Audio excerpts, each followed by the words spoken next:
This is a short video showing you how to remove multiple non-block Mustbook bookings. So in this instance, a venue phones up and says, we want you to pull everything after March on a Friday night. So what I do is I select the first Friday in April and I view the booking. I then click on the dustbin and I've got two options. I can delete, which will just delete the one booking. I can cancel all non-block Mustbook bookings, or I can delete them.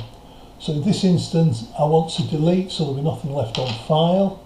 So I select delete, ask me if I really want to, and I say yes.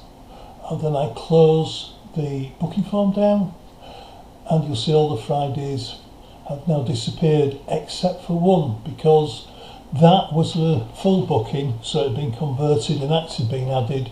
And it is up to you then to handle that booking on cancellation and whether you want to charge cancellation fees or whatever.